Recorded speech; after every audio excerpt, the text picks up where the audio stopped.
নমস্কার বন্ধুরা, আজ আমি তোমাদের সামনে নতুন এক রহস্য রোমাঞ্চ কাহিনী নিয়ে উপস্থিত হয়েছি। আজকের গল্প সত্যজিৎ রায়ের লখনউয়ের ডুয়েল। ডুয়েল মানে জানিস? জিজ্ঞেস করলেন তাইনি খুড়ো। বাহ, ডুয়েল মানে জানবো না, বলল ন্যাপলা। ডুয়েল রোল মানে দ্বৈত ভূমিকা। সন্তোষ দত্ত গুপি গাইনে ডুয়েল রোল করেছিলেন, হাল্লার রাজা, সুন্ডির রাজা। সে ডুয়েলের কথা বলছি না, হেসে বললেন তাইনি খুড়ো। DUAL নয়, DUEL, ডুয়েল, অর্থাৎ দুজনের মধ্যেই লড়াই। হ্যাঁ হ্যাঁ, জানি জানি, আমরা সকলে একসাথে বলে উঠলাম। এই ডুয়েল নিয়ে এককালে কিছু পড়াশোনা শিখেছিলাম নিজের শখে, বললেন তাইনি খুড়ো। 16শ শতাব্দীর শেষ ভাগে ইটালি থেকে ডুয়েলিংয়ের রেওয়াজ ক্রমে সারা ইউরোপে ছড়িয়ে পড়ে। তখন তরোয়াল জিনিসটা ছিল ভদ্রলোকদের পোশাকের একটা অঙ্গ, আর অসি চালনা বা ফেন্সিং শেখাটা পড়তো সাধারণ শিক্ষার মধ্যে।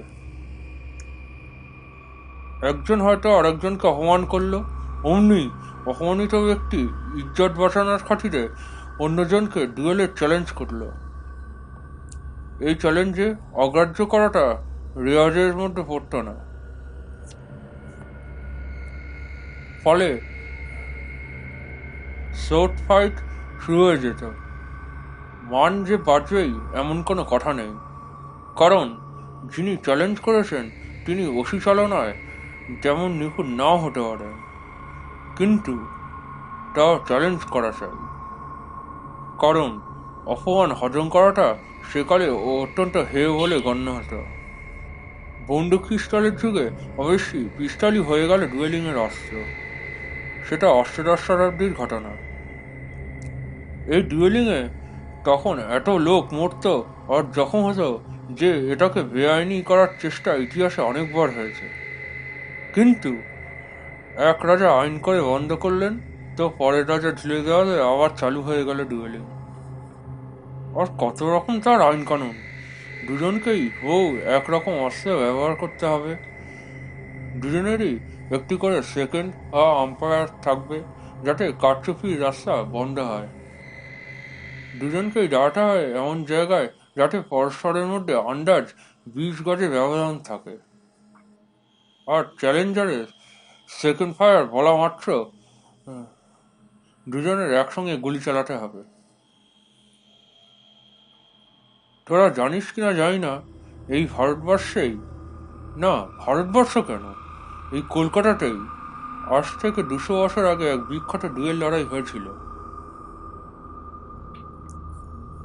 ন্যাপলাও দেখলাম জানে না, সেও আমাদের সঙ্গে মাথা নাড়ল। যে দুজন লড়েছিলেন, বললেন তাইনি খুড়ো, তাদের একজন তো জগৎ বিখ্যাত। তিনি হলেন ভারতের বাওয়ালট ওয়ারেন হেস্টিংস।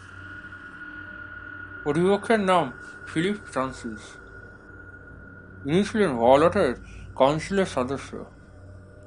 হেস্টিংস কোনো কারণে ফ্রান্সিসকে একটি অপমানসূচক চিঠি লেখেন। ফ্রান্সিস তখন তাকে ডুয়েলে চ্যালেঞ্জ করে। আলিপুরে এখন যেখানে ন্যাশনাল লাইব্রেরি, তারই কাছে একটা খোলা জায়গায় এই ডুয়েল হয়। ফ্রান্সিস চ্যালেঞ্জ করেছেন, ফলে তারই এক বন্ধুকে জোড়া পিস্তল জোগাড় করতে হলো এবং তিনি ফায়ার বলে চেঁচালেন। পিস্তল উঠেছিল একই সঙ্গে, কিন্তু তার গায়ে পরিষ্কার খোদাই করা রয়েছে মেকারের নাম, জোসেফ ম্যান্টন। বন্দুক সম্বন্ধে কিছু পড়াশোনা আগেই করা ছিল। অষ্টাদশ শতাব্দীর শেষ ভাগে ইংল্যান্ডে বন্দুক বানিয়ে হিসাবে যাদের সবচেয়ে বেশি নাম ডাক ছিল, তার মধ্যে জোসেফ ম্যান্টন ছিলেন একজন অন্যতম। লখনউ গিয়েছি প্রায় মাস 3 হলো। ওখানে বাঙালির সংখ্যা বিশেষ কম নয়, কিন্তু তখনও পর্যন্ত তাদের কারুর সঙ্গে তেমন পরিচয় হয়নি। সন্ধ্যেবেলাটা মোটামুটি বাড়িতেই থাকি। আমি ছাড়া থাকে একজন রান্নার লোক আর একটি চাকর। পিস্তল দুটো কেনা অবধি মাথায় ডুয়েলিং সংক্রান্ত একটা প্লট ঘুরছে, তাই খাতা কলম নিয়ে আরাম কেটে বসেছি। এমন সময় দরজায় কে যেন কড়া নাড়ল। কোনো বিদেশি খদ্দের নাকি? পুরোনো জিনিসের সাপ্লায়ার হিসাবে আমার কিছুটা পরিচিতি এর মধ্যেই হয়ে গেছে। গিয়ে দরজা খুললুম। একজন সাহেবই বটে। বছর 45 বয়স, বোঝাই যায় এদেশে অনেক দিনের বাসিন্দা, এমনকি জন্মও হয়তো এখানেই, অর্থাৎ অ্যাংলো ইন্ডিয়ান। Good evening. আমিও প্রত্যভিবাদন জানালাম। সাহেব বলল, একটু দরকার ছিল, ভেতরে আসতে পারি কি? নিশ্চয়ই। সাহেবের উচ্চারণে কিন্তু দোঁয়াশটা ভাব নেই একদম। ভদ্রলোককে বৈঠকখানায় এনে বসালাম। এইবার আলোয় চেহারাটা আরো স্পষ্ট বোঝা গেল। সুপুরুষই বলা চলে। চুল কাটা, একজোড়া বেশ তাগড়াই গো তাও কাটা, চোখের মনে নীল, পরনে ছেয়ে রঙের স্যুট। আমি বললুম, সাহেব, আমি তো মদ খাই না, তবে যদি বলো তো এক পেয়ালা চা কফি করে দিতে পারি। সাহেব বললে যে তার কিছুই দরকার নেই, সে এইমাত্র বাড়ি থেকে ডিনার খেয়ে আসছে। তারপর তার আসার কারণটাও বললে। তোমায় আজ সকালে দেখলাম হজরতগঞ্জের অকশন হাউসে। তুমিও ছিলেও গিয়ে সেখানে? হ্যাঁ, কিন্তু তুমি এত তন্ময় ছিলে তাই বোধহয় খেয়াল করনি। আসলে একটা জিনিসের ওপর খুব লোভ ছিল। সেটা তো তোমারই হয়ে গেল শেষ পর্যন্ত। ডুয়েলিং পিস্তল, জোসেফ ম্যান্টনের তৈরি। You are very lucky. আমি একটা কথা না জিজ্ঞেস করে পারলাম না। ওটা কি তোমার কোনো চেনা লোকের সম্পর্কে ছিল? হ্যাঁ, তবে সে বহুদিন হলো মারা গেছে। তারপর কোথায় চলে গিয়েছিল জিনিসটা জানতাম না। ওটাকে আমি একবার হাতে নিয়ে দেখতে পারি? কারণ ওটার সঙ্গে একটা কাহিনী জড়িত আছে, তাই।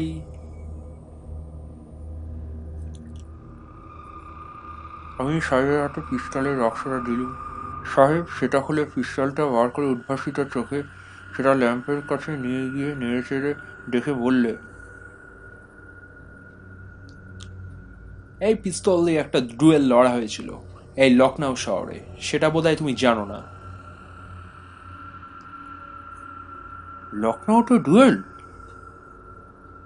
হ্যাঁ, আজ থেকে 150 বছর আগের ঘটনা, একেবারে ঊনবিংশ শতাব্দীর শেষে।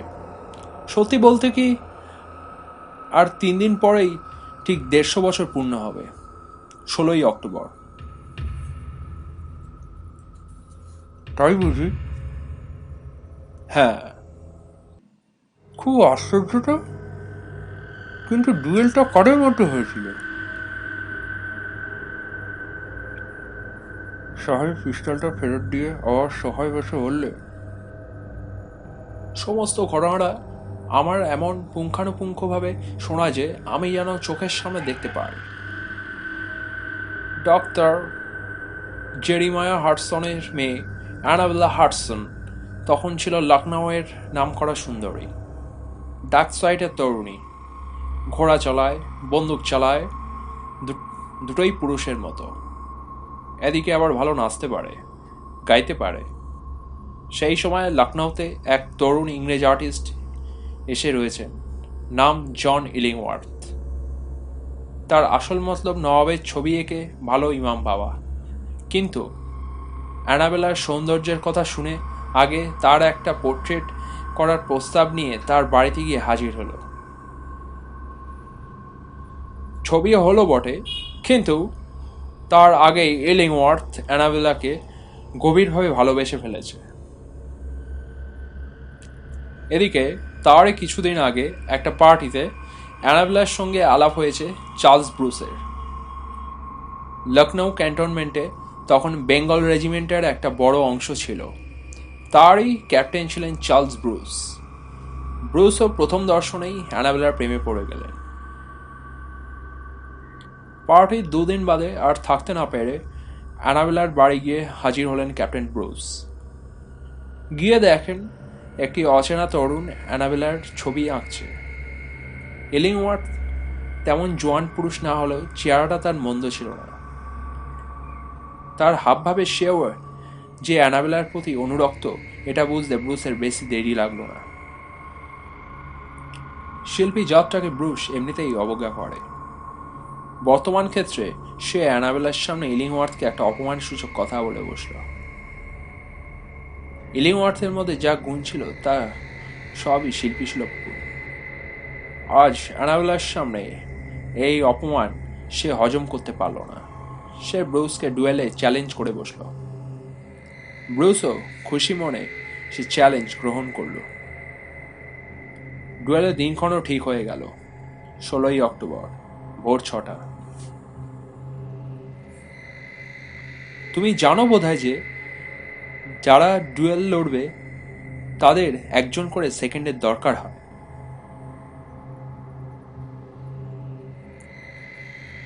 আমি বললাম, জানি। এরা আম্পায়ারের কাজ করে, অর্থাৎ লক্ষ্য রাখে যে ডুয়েলের নিয়মগুলি ঠিকভাবে পালিত হচ্ছে কিনা। হ্যাঁ, সচরাচর এই সেকেন্ডটি হয় যে ডুয়েল লড়বে তার বন্ধুস্থানীয় কেউ। লখনৌ শহরে ইলিংওয়ার্থের পরিচিতের সংখ্যা বেশি না হলেও সরকারি দপ্তরের এক কর্মচারীর সঙ্গে তার বেশ আলাপ হয়েছিল। এর নাম হিউ ড্রামন্ড। ইলিংওয়ার্থ ড্রামন্ডকে অনুরোধ করল একজোড়া ভালো পিস্তল জোগাড় করে দিতে, কারণ ডুয়েলের নিয়ম অনুযায়ী দুটো পিস্তল ঠিক একরকম হওয়া চাই। এছাড়া ইলিংওয়ার্থ দ্বিতীয় অনুরোধ হলো ড্রামন্ড যেন তার সেকেন্ডের কাজ করে। ড্রামন্ড রাজি হলো। অন্যদিকে ক্যাপ্টেন ব্রুসও তার বন্ধু ফিলিপ মক্সনকে তার সেকেন্ড করলেন। ডুয়েলের দিন এগিয়ে এলো। এর ফলাফল যে কি হবে সে সম্বন্ধে কারুর মনে কোনো সন্দেহ নেই, কারণ পিস্তলে ক্যাপ্টেন ব্রুসের লক্ষ্য অব্যর্থ, আর ইলিংওয়ার্থের তুলি চালনার নিপুণ হলেও পিস্তল চালানোয় একেবারে অপটু।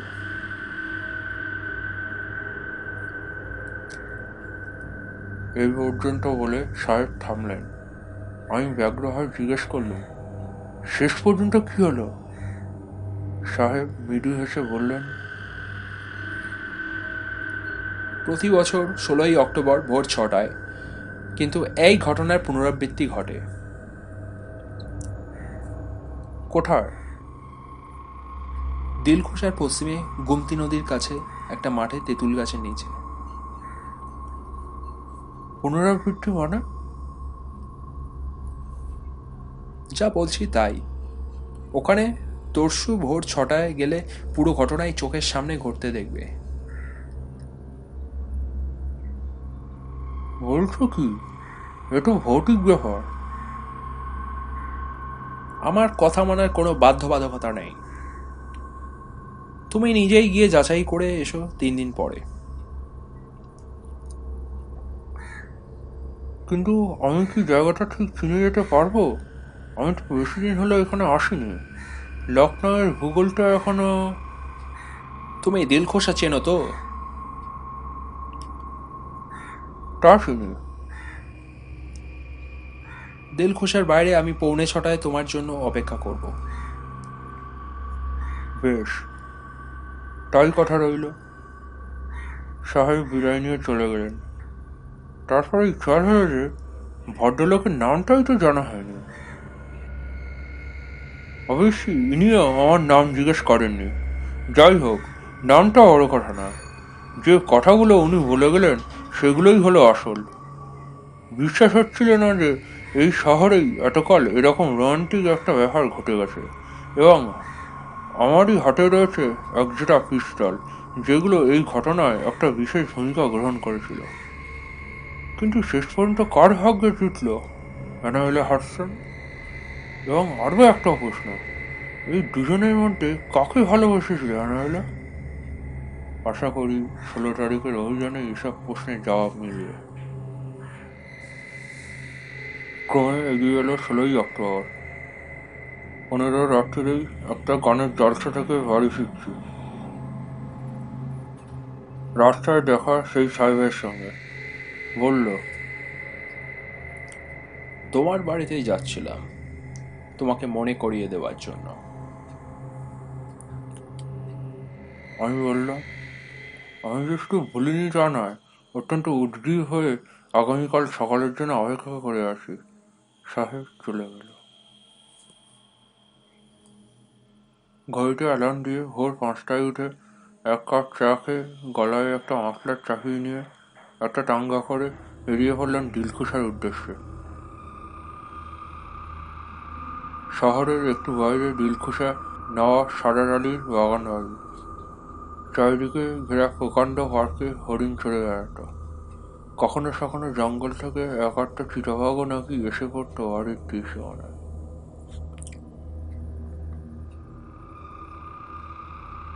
এখন সে বাড়ির শুধু খোলটাই রয়েছে, তবে তার পাশে একটা ফুল বাগিচা এখনো মেনটেন করা হয়, লোকে সেখানে বেড়াতে যায়।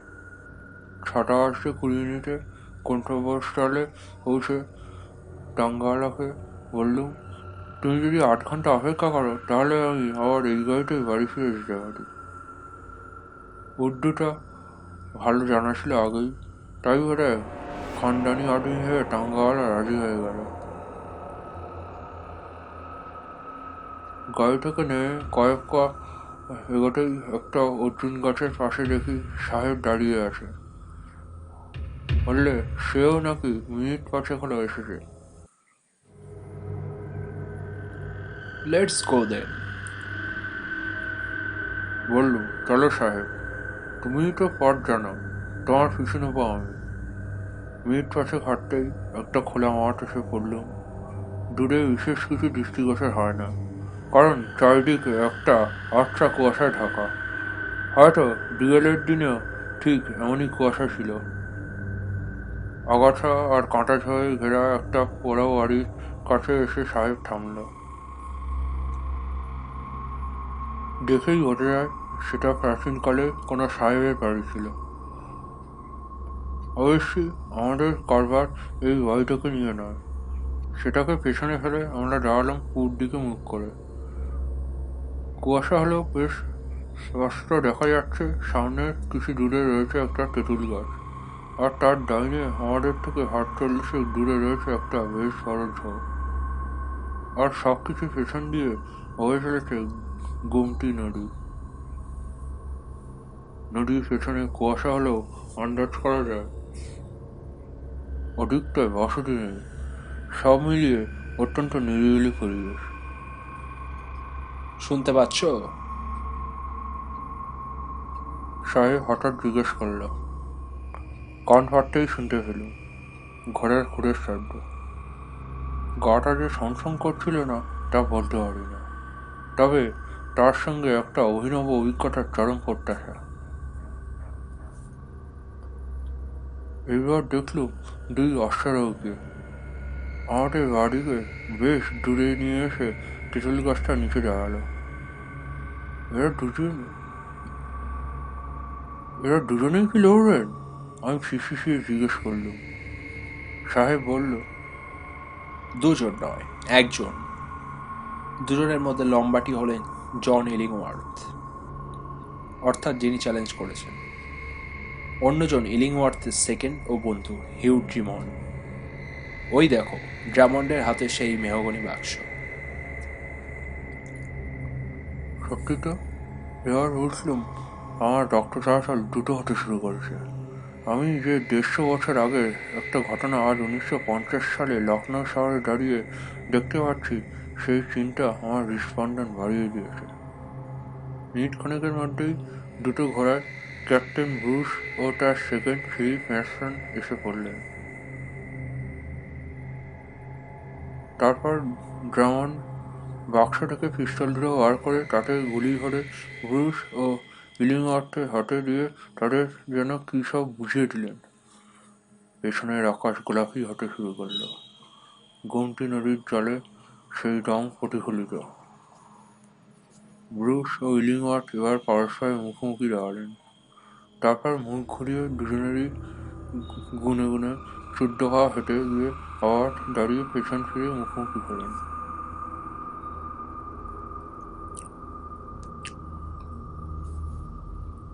কিন্তু এবার দুই প্রতিদ্বন্দ্বী পিস্তল উঠিয়ে পরস্পরের দিকে তাক করার পর স্পষ্ট কানে এলো ড্রামন্ডের আদেশ, ফায়ার! পরমুহূর্তেই শুনলাম একসঙ্গে দুই পিস্তলের গর্জন। আশ্চর্য হয়ে দেখলাম যে ব্রুস ও ইলিংওয়ার্থ দুজনেই দেহ একসঙ্গে মাটিতে লুটিয়ে পড়ল। সেই সঙ্গে আরেকটি দৃশ্য আমাকে আরও অবাক করে দিল। যেই ঝোড়টার কথা বলেছিলাম সেটার পেছন থেকে এক মহিলা ছুটে বেরিয়ে কুয়াশার অদৃশ্য হয়ে গেলেন। ফলাফল তো দেখলে, এই ডুয়েলে দুজনেরই মৃত্যু হয়েছিল। বললাম, তা তো বুঝলাম, কিন্তু ঝড়ের পেছন থেকে একজন মহিলা বেরিয়ে চলে গেলেন, তিনি কে? That was Annabella. অ্যানাবেলা? ইলিংওয়ার্থের গুলিতে ক্যাপ্টেন ব্রুস মরবে না, এটা অ্যানাবেলা বুঝেছিল। অথচ ওর দরকার ছিল যাতে দুজনেই মরে। তাই সে তার ঝুঁকি না নিয়ে ফায়ার বলার সঙ্গে সঙ্গে নিজেই পিস্তল দিয়ে ব্রুসকে মারে। ইলিংওয়ার্থের গুলি ব্রুসের গায়ে লাগেইনি। ও বুঝেছিল ইলিংওয়ার্থ মরবে এবং ব্রুস বেঁচে থেকে ওকে বিরক্ত করবে। সেটা ও চায়নি, কারণ সে আসলে ভালোবাসত আরেকজনকে, যাকে সে পরে বিয়ে করে এবং যার সঙ্গে সে সুখে ঘর করে। আমার চোখের সামনে দেখতে পাচ্ছি যে 150 বছরের পুরনো ডুয়েলের দৃশ্য দুটো মিলিয়ে আসছে। কুয়াশাও যেন আরো ঘন হচ্ছে। আমি আশ্চর্য মহিলা অ্যানাবেলার কথা ভাবছি। এমন সময় একটা নারী কণ্ঠ শুনতে পেয়ে চমকে উঠলাম। Hugh, Hugh, Hugh!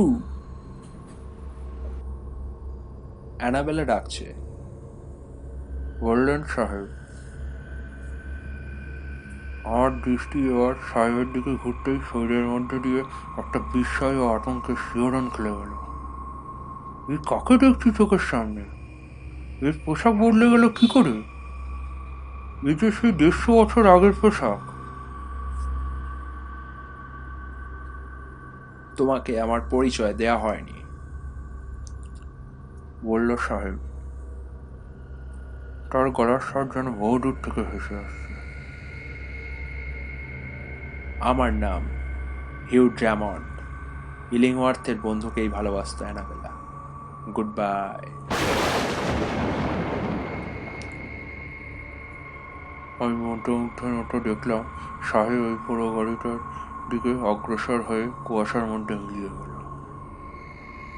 টাঙ্গা করে বাড়ি ফিরে মেহগনির বাক্সটা খুলে পিস্তল দুটো আরেকবার বার করলাম।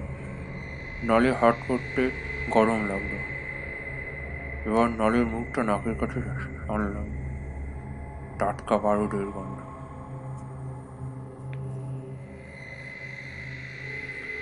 নমস্কার, আজকের গল্প এখানেই সমাপ্ত হলো।